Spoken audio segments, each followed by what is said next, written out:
Shit, what the fuck was that? Alright. Man, what the fuck is going on, people? It's 2020 IDM Boomer, and we got some tour replay commentary for you today. We currently in the middle of the whole lot of agents NatDex OU ladder tour playoffs, where we got the top 8 players from our ladder cycle in a best of 3 single elimination playoff format. I think I got that here opened up. Yep, and in round 1 we got WLA Beautiful versus WLA Edgewalker, which is Kyoto versus myself.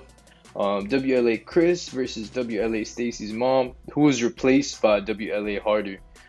So that'll be Chris P. Bacon, aka Player 4691 versus Noel.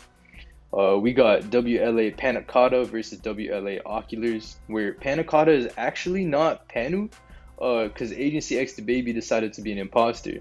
But he's playing against Oculars. And finally, we got WLA Lightskin versus WLA I Forgot My Past, which is Lightskin Avenger versus KDCA, who you may know as the father of 2013 Hindi Room. And the prize for our winner, you know, we dripping them out with some Legends merch. That's right, here at Whole Lotta Agents, our top hitters stay dripped out. And what better way to reward our winner than with some clean ass merch? So definitely stay tuned on who about to win this shit, because it's only available till April 21st. And you know, shout out to the agency for blessing us with this fire merch drop. But today though, we're going over my series against Kyoto. And with Kyoto, I can't tell you how many times I've been packed up by this man in the past. I say this all the time, you know, he's rightfully a whole lot of agents' best kept secret, because he pretty much owns the top of the NatDex OU ladder. So for me to get matched up against him in round 1, I knew I had to bring my A game, because I mean, as most of my guys know, like, that shit doesn't, like, my A game doesn't exist. Like, I'm the type of guy to pull up to a tour game with like banded Rampardos webs. So like, I knew I couldn't get caught lacking here. Like, this would have made, like, you know, if I was actually good at Mons, you know, and I made it to the finals, like, that would have been fire. But like, for me to like play Kyoto first round, I knew I had to like be on top of my shit. So, you know, as you can see in game 1, you know, I brought the fraudulent strategy that is Trick Room, because what better way, you know, is there to kick off a series than with some HO bullshit. So as you can see, looking at his team right now, I'm feeling really comfortable with the matchup. Looking at his team, it's hard to tell what everything is right off the bat. I don't know, he could have some Scarf Lele going on, or lately, like, Kyoto's been passing me so many teams with the Scarf Magnezone, so like, I even had to keep that shit in mind. But obviously, having Trick Room here, I wasn't worried about the speed at all. And looking at his team, I see that he had a Mega Mawile with a Lele on it, so I figured it might not even be Sucker Punch. So I thought I had an impeccable matchup game 1.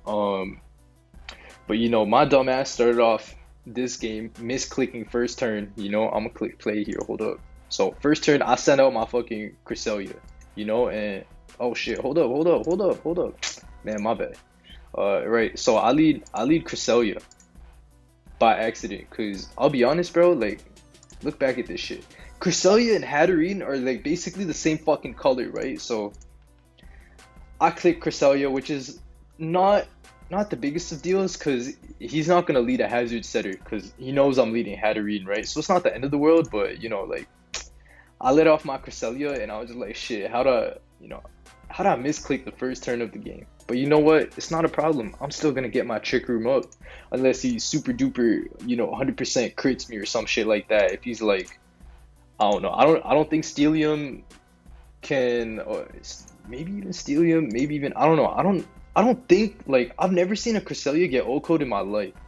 Like, I'm pretty sure Banded Hoopa can't even O-code this shit. That's how fucking fat Cresselia is. But anyways, he T-bolts first turn, which was interesting. I mean, I guess he's just getting chipped. And fuck, what is that noise, bro? Shit scaring me. There's something wrong with my mic. But anyways, I set up my Trick Room.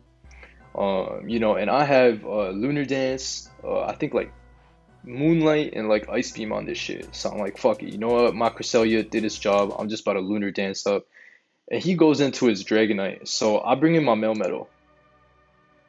Dragonite was a bit of an issue this game, because looking at his team, I was like, okay, well, Marowak and Crawdonk can probably OHKO the shit out of the rest of his team. So I'm not really worried about that. But the one Mon that they couldn't OHKO under Trick Room was Dragonite because of multi-skill. So I was worried that he was gonna play around between Dragonite and Toxapex from here, but I just figured like, okay, you know what? It's fucking Melmetal. You know, you just gotta double iron bash everything, and it's gonna work out for you because this fraudulent Pokemon, you know, first of all, double iron bash is 72 base power. That's just a single hit, so like times two, that's 144. Then you have the double flinch chance, which I don't know what that works out to. I think like each bash has like a 30, either like a 20 or 30% chance to flinch. But either way, I'm sorry, I gotta pause that. I'm Life Orb Melmetal. On the OU version of this team that I have is Choice Band Melmetal, but I figured it might be nice for Melmetal not to be locked under Trick Room. Obviously, banded double iron bash is still insanely strong. I still figured Life Orb would be nicer for the versatility of not being locked in on Trick Room, because maybe under particular circumstances I might be forced to switch out Melmetal, and if that was the case, then I lose valuable Trick Room time. There's only so much time I have to operate under Trick Room. So I bashed here, and you see how much damage that did. This Mon is fucking ungodly. But you know, being Life Orb, it didn't OHKO, and for that reason, you know, I'm like, shit, what's this D-Knight gonna click? But it didn't fucking matter because I flinched that boy down, and so that's pretty much the end of Dragonite. You know, Marowak and Crawdon, they're no longer concerned about Dragonite no more. I figured he might go ahead and sack the Dragonite there, but he knew he had a dedicated switch in with his Toxapex, so he went into that. That's fair. But I was like, fuck it, I'm just gonna double iron bash. I don't want to predict, and that shit still did a ton. That basically is in, you know, if it was banded, maybe it was in 2 KO range. I don't really know the calcs because with Trick Room, calcs don't matter. They really don't. Even though I'm about to show you a calc at the end of this battle, but it doesn't matter. But anyways, I just bashed this. I imagined he might switch out to like Magnezone or Dragonite or some shit here. He might have even been scouting for myself to have Earthquake. You know, I could have clicked EQ on Pex. I could have clicked EQ on Zone. He definitely doesn't want to go in Zapdos on a potential Thunder Punch. So he ended up next turn doubling into Dragonite. But I was like, fuck it. I have double iron bash. I'm unstoppable. So that's what I'm clicking. And here's when my Trick Room ends. And he goes into his Magnezone. Now, at this point in time, I think, okay, Melmetal is going to have some difficulty playing around Toxapex plus his switches. So I was like, okay, you know what? You got to keep in mind, I have a Porygon 2 in the back, and that shit is actually max special attack holding Eviolite. So that thing can actually put in a lot of fucking work too, because Porygon 2, it has pretty good special attack, but because it's a download, if you bring it in on the right Mon, you get that special attack boost, and when you max special attack, brings your special attack stat to like over 500. So that shit could definitely do that shit could definitely put in a lot of work. So I was like, fuck it, you know what, I'm trapped here, you know, I can't really do shit. He's just gonna T-bolt me, so whatever, you know. We lost our full metal jacket, that's all right. But now we go Hatterene.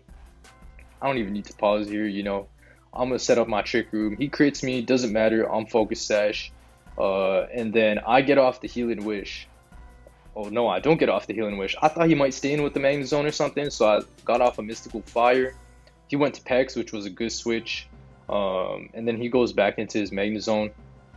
I wasted a room, my Trick Room. That was kind of bad there, but I Psychic there thinking he might stay in, and I just kept Psychicking. I just wanted some chip on the Magnezone, because that makes it easier for Crawdon to, I think, Crabhammer without setting up an SD is not a guaranteed OHKO on Magnezone, so I thought, fuck it, let me just get the chip for that. He ends up Volt Switching to get rid of my Hatterene and then goes into his Pex. And at this point in time, it's time for Crawdon to go absolutely crazy. However, keep in mind there's only one turn of Trick Room left. So I need to make use of Aqua Jet. But he's got a whole Lele in the back.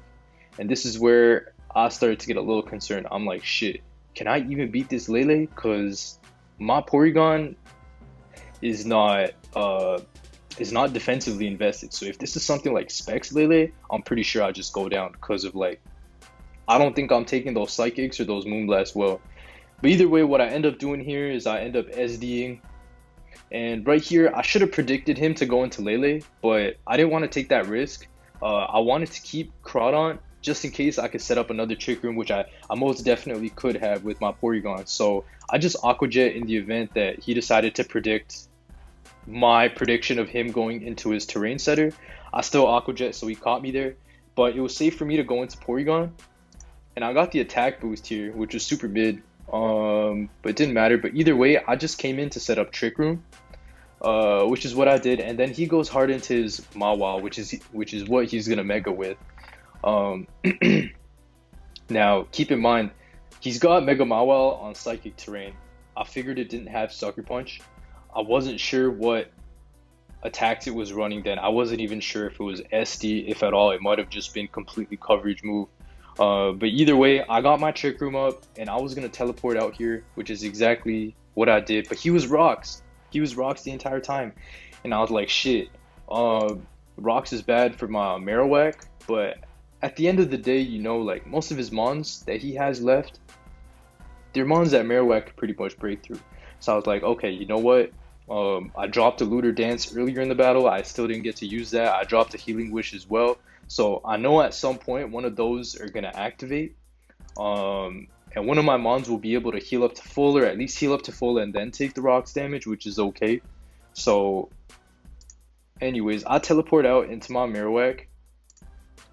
Now he set up the Rocks. So at this point, I have to think about what I want to click. Now, he didn't have Sucker Punch, and I resist Play Rough, and I resist a Fire Fang if he has it. He could very well be knockoff as well, but I wasn't sure. So I think what I went for this play is I clicked Bone Meringue, right? And that got rid of the Magnezone. So that was good for me. Because Bone Meringue was pretty free against everybody else, so he goes back into his Pegs. I SD on the Pegs.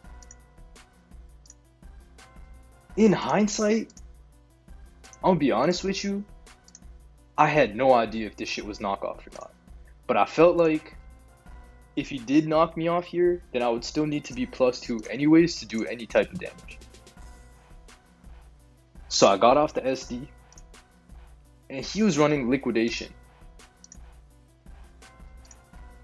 Don't know, I don't know what to say about Liquidation Pex. I don't know why he'd bring it against me specifically. I don't know. Maybe it's for Heatran. I don't know. But I didn't have a Heatran, obviously. But either way, now I'm free to click Poltergeist on everything because all of his Mons are holding items. So we say goodbye to Toxapex. And it was holding a Payapa Berry. I think that's for like it takes psychic moves. I don't fucking know. But either way, he has a Zap. And here he's forced to Brave Bird. I think. Yeah, he's forced to Brave Bird. He can't CC. Because if he CCs, I can go back. Actually, you know what? He definitely could have CC'd here. But if I didn't end up switching out, then it didn't make sense. It just made sense to get rid of the... I guess from his perspective, it made sense to get rid of the threat, which was immediately in front of him. So he was forced to Brave Bird, and I feel like this was definitely... It's hard to say, but I think it was probably banded. But either way, I go into my Porygon. Oh, never mind. So he was Z-move, probably, because he bulked up there. And he probably figured that his CC didn't kill there. I really actually have no idea. If he CC'd me and that killed, maybe he thought that I was defensive and his CC wasn't going to kill. But because I was fully invested in special attack and HP, I got off my Trick Room, and now this Porygon, man, shout out to my homie Unzips Kroger, bro. He put me on this Porygon tech on Trick Room. This is max special attack of Bolt Beam. So I knew that if I got off the Trick Room against the Zapdos, I could clean up with Porygon as well. So I got off the Trick Room, and I got off the T-Bolt, and I guess we'll never know what that Zapdos was. Now over here, shit, I gotta go back. I gotta go back a turn. Alright. Shit, okay. Hold up. Man, I'm really not good at this. I gotta pause here. Now here's the thing. With Mega Maw, I wasn't sure what moves it had at this point. All it's done this game is set up rocks. So at this point I'm thinking, okay, well, with the Violite, yeah, even though I'm not physically invested, I'm still max HP. So I thought, okay, maybe it makes sense to teleport into Crawdon, because I know Crawdon is absolutely annihilating Lele under Trick Room.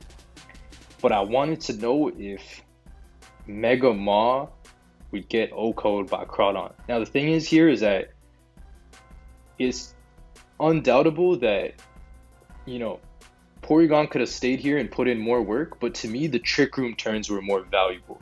If anything, maybe there would be potential for Porygon to come back in later if I preserved it and Trick Room up and then win. So I thought here the play was to absolutely teleport into Crawdon, because I knew that without the Trick Room setup and given the limited number of turns of Trick Room I had left, Crawdon needed to do work now because I couldn't guarantee getting up Trick Room again for it afterwards. So I teleported into my Crawdon and he went Lele, which was great for me. Because now I could just Crab Hammer. And I even ran the calc. I know I was talking shit about calcs earlier, but I ran the calc for Adamant Life Orb Crab Hammer against Mega Maw, and it was a 56% chance to Oko, so I felt like this was my way to win. So I got in the Crawdon. I have 2 turns of Trick Room left. So I sniped the Lele with a Crab Hammer, and I have 1 turn of Trick Room left. So this is where I go for the roll. Unfortunately, I think I got somewhere in the middle. Actually, it wasn't a min roll. I got somewhere in the middle. So anyways, Trick Room is done. They freed Mawile, that shit, and it had Thunder Punch, so it hit Thunder Punch next turn. But I had my Porygon at 76% with its Violet, and I thought, okay, if I don't get crit, Porygon just wins this. Mawile is at 5%. What did Porygon do? It did exactly that, and he revealed to be Psychic Fangs, which was kind of heat tech. But anyways, I took game 1 by a very narrow margin, and it was a good first battle. You know, I feel bad for loading Trick Room, but at the same time, you know, Kyoto makes a living off of using the Peep Trick Room team, even though that's not full Trick Room. But you know, it was a very solid game 1. And with the next game, Kyoto is also really good at using semi-stall or stall. But at the same time, I wouldn't have put it past him to pull up with that Peep Trick Room team. I guess that half Trick Room team. And I was just going through the Natex OU Team Bazaar, and I was just like, I want to bring a Mon that, so if you brought the Peep Trick Room team, then I'd have to deal with Mega Mawile, which is a fucking demon on that team, under Trick Room. So I thought, okay, I want something to check Mega Mawile, but at the same time, if you bring Stall, then I want something that can also break through that. So I was thinking about bringing Screens HO to the second game, but the one Screens HO team I have is one passed to me by my homie Molly Miltos, and you know, it never ends up losing to Unaware Clef, but you know, Molly is a much better battler than I am, and I have a hard time with Unaware Clef, and that shit can't break Unaware Clef unless you get your Z-Fly Gyarados in at the right time on the Clef. So I don't know. Either way, I ended up going through the Natex OU Team Bazaar, and I pulled up this one team passed to me by my boy Elevated Godliness. It's a Mega Aggron team. A Mega Aggron team with a Corviknight. Actually, I'll pull it up. I have the next replay open. So I have a Mega Aggron with a Corviknight. This is a Scarf Trick Gengar, Rockium Z Garchomp. The Rock Setter is Aggron, and we have a Max Special Defense Galarian Slowking. Galarian Slowking, not used as much in Natex, but this shit was super fire. This team was really fat. I can't lie, it's not a team I would normally use. Because you got 2 super specially bulky Mons in Umbreon and Slowking, and you got an extremely physically bulky Mon in Mega Aggron, and then I think this Corviknight was max Phys Def Iron Defense as well. We had 2 Iron Defense body press mons actually in the AGGRON and the Corviknight. But looking at this team right off the bat, even just looking at Kyoto's team, for example, he ended up bringing the exact same team, which had me by surprise. I didn't expect him to bring this team again, but at the same time, thinking back to our previous battle, he didn't really get to show the team off a lot, which makes sense. I mean, I didn't even know the Pex was Payapa until like I actually started recording this commentary, because I just wasn't paying attention. I just cooked that shit with my +2 poltergeist. But looking back at this team, I thought about it and I was just like, there's still a lot that I don't know. Like, I don't know what the Dragonite was. I just knew that the Pex had liquidation. The Galarian Zapdos was bulk up. So there was still a lot left about this team that I didn't know. And the previous game, I had the right matchup. This game, I knew that if the Lele was choice locked, which I felt like it most definitely was, that I would put that Lele through hell with my defensive core, because I have the Galarian Slowking, I have the Umbreon, I have the 2 steel types. But I remembered, I was like, damn, given that he brought the Magnezone last game, I wasn't thinking that he'd bring the Magnezone this game. And I have 2 steel types for him to trap right here. You know, Mega Aggron is not taking Thunderbolts very well. And Corviknight is getting cooked by those 2. So I was a little nervous about the Magnezone matchup. But you know, Elevated Godliness, one of the best team builders in that deck's OU, and he made sure to make that Corviknight Shed Shell. So once I knew I had Shed Shell Corviknight, I knew I could sauce a bit this battle. So let's run through this one.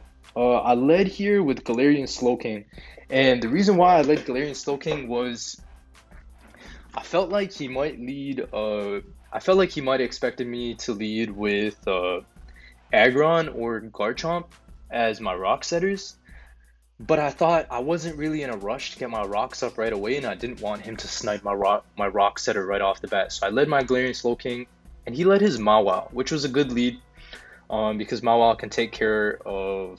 Actually, no, Mawile can't take care of Garchomp. I'm not sure why he. Why did he lead Mawile? Mawile doesn't have a good matchup against this team either because of the Aggron, which was great. So this actually worked out in terms of my scouting. But he led Mawile. Again, I only knew that this thing had Psychic Fangs and Rocks. Oh, I guess this was his Rock Setter. So that makes sense. So he had Psychic Fangs, Rocks, Thunder Punch. I didn't know what its last move was, whether that was a knockoff.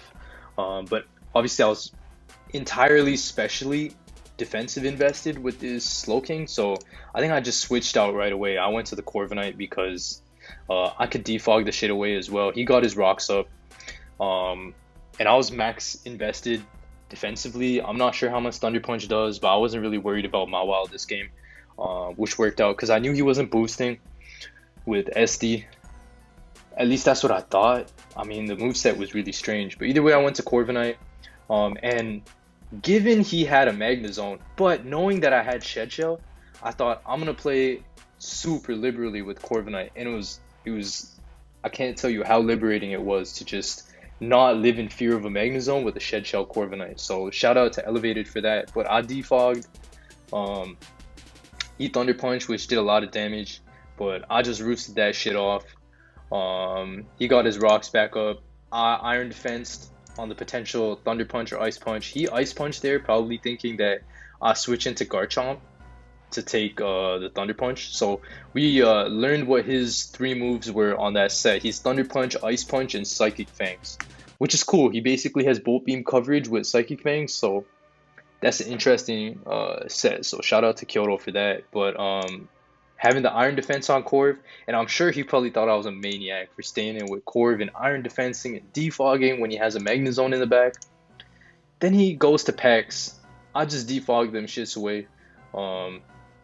I just decide to body press. I'm like, what's Pex gonna do? He expects me to switch out thinking he's gonna haze or something, so he gets off a Toxic, but I'm a Steel type, so we eating that shit up all day. And then I figured, you know, I'm just gonna go for another Iron Defense, see if he has haze or not, but this is good because I'm pressure stalling him to a certain extent at the beginning of the game. Let's see what he's doing. So he ends up hazing me, it's fine, but I don't really need to switch out. I just end up setting up another Iron Defense, and now he finally decides to go into Magnezone.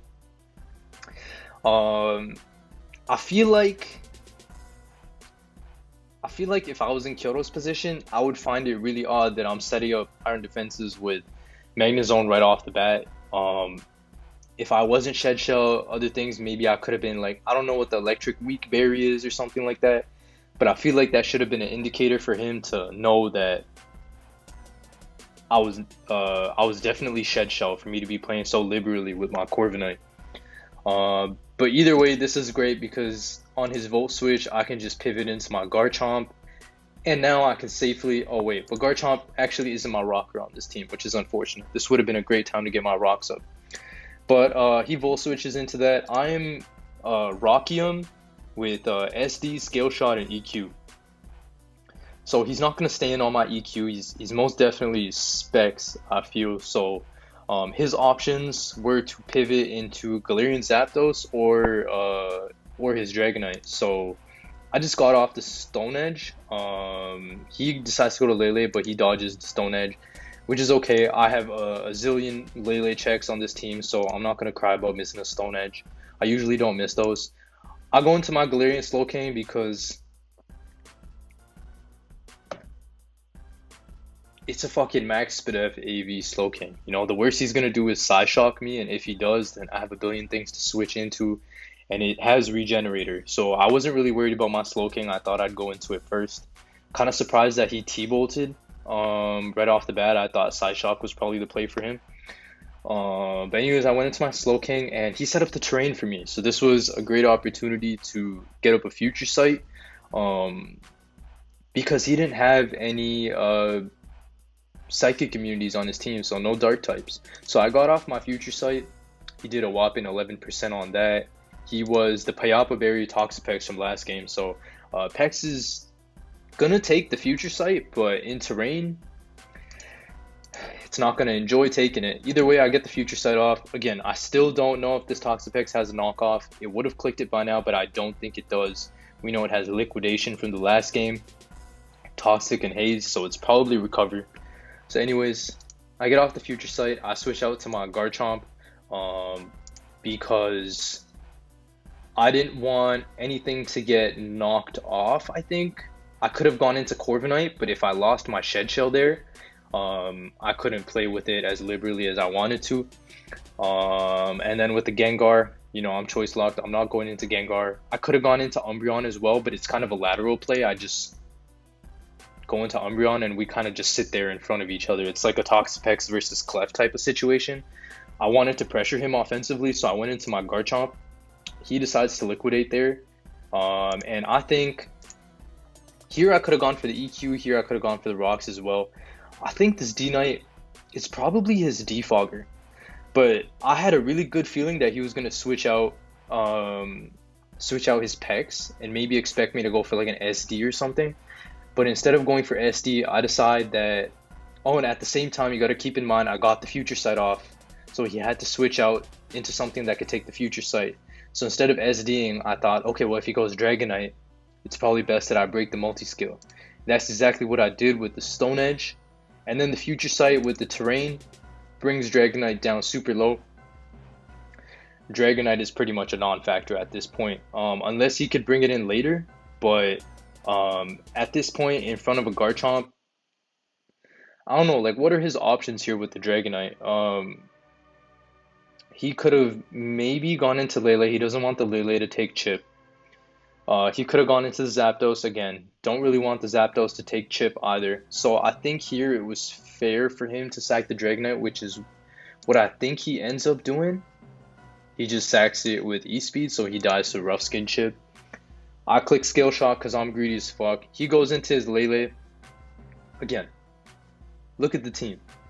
We're not worried about no damn Lele. So anyways, I switch out my Garchomp into my Slowking. This time he goes for the Psyshock, which does an obscene amount of damage. This is definitely Scarf Lele. I'm pretty sure Specs would have obliterated my Slowking because, as I said, I'm almost entirely specially invested. So anyways, he locks into Psyshock, so I'm like, okay, I have a million guys to switch into that. He doubles out, which was smart. And I go into my Full Metal Jackie, aka Mega Aggron. Now I'm thinking, alright, I'm Trap Bot Magnezone, I'm about to get cooked here. But this is my Rock Setter. And he doesn't have a Defogger anymore. So let me just get up my rocks. You know, Aggron, you did your job. I have another Lele check in Corviknight plus Galarian Slowking. So let me just get my rocks up. He ends up Volt switching out into his Galarian Zapdos. Now, this is bulk up, but one thing that I was scared of was agility. But I thought, all right, well, he's gonna start setting up. He could either just straight up Thunderous Kick me, but it would make more sense for him to start bulking up. I don't think he'd expect my Mega Aggron to be offensive on this team. If anything, I was Iron Defense. But I figured that in the event he decides to bulk up for his turn, I'm just gonna Heavy Slam it. So that's what I did, and he ended up bulking up there. And he goes for another bulk up, which was surprising because I have a Garchomp, I have a Scarf Gengar in the back. Maybe he was going to go for an agility. I don't know if he was agility at all, but he got off 2 bulk ups, and I felt like if he was agility, he would have gone for that after getting the +1, but he decides to go for the +2. And then he goes for Thunderous Kick, which is okay. You know, Mega Aggron did way more than I expected it to do after getting trapped by Magnezone. It got up the rocks. It got off 2 Heavy Slams, so Zapdos was in range. I'm pretty sure my Rockium from Garchomp could kill that, but Gengar, without a doubt, was going to take care of Zapdos if he decided to keep it in. So I go into the Gengar, he switches into his Pex, and I just get off a Shadow Ball because he doesn't really have a Shadow Ball switch in other than his Toxapex. For some reason, he doubles into the Mawile.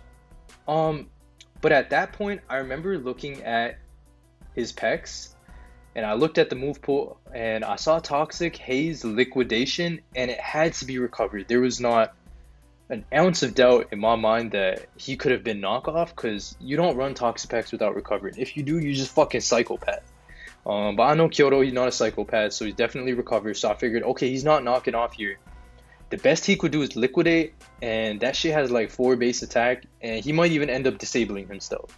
So I thought, okay, I'm going to stay in and I'm going to keep Shadow Balling because I could potentially get drops with that and force the Pex out ultimately. So that's what I ended up doing, and I guess that could explain why he doubled into Mawile, because what could I have doubled into there? Maybe my Garchomp, maybe my... I don't really know what I was supposed to go into there. Maybe my Slowking. Slowking might have made sense, but either way, I stayed in, I Shadow Balled again.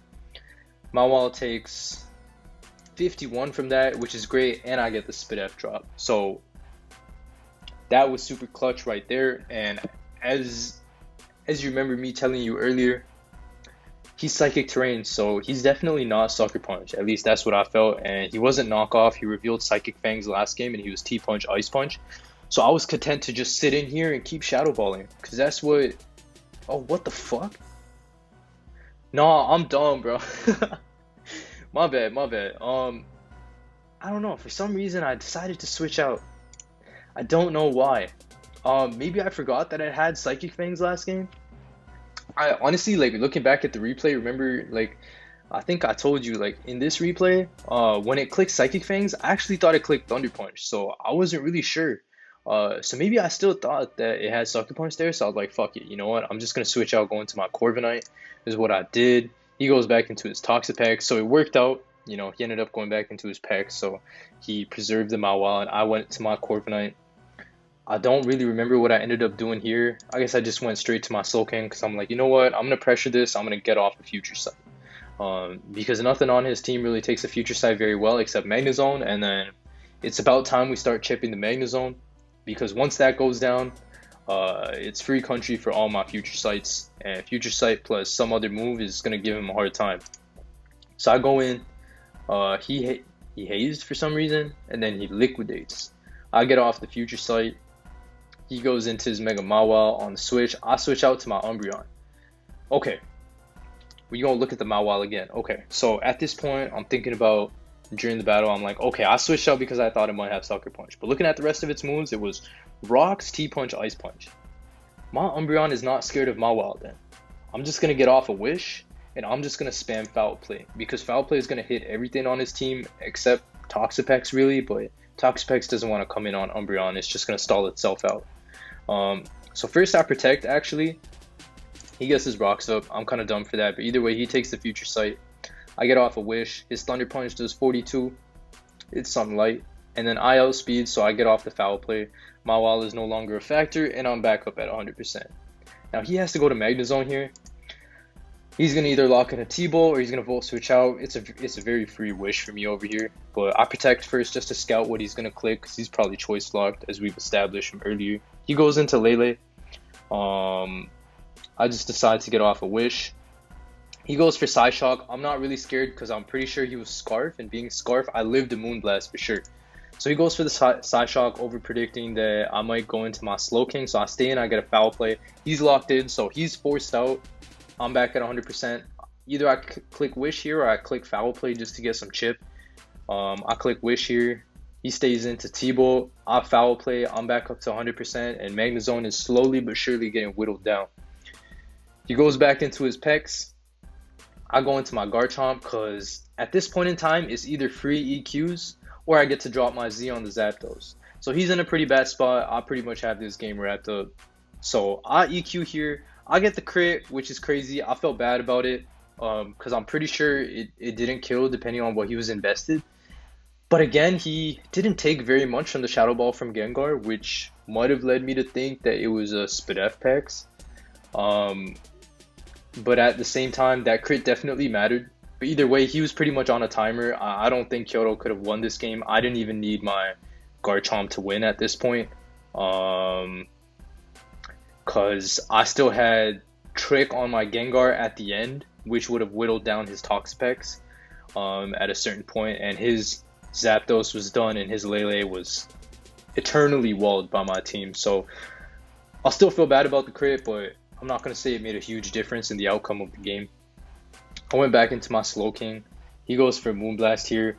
It's pretty much wraps.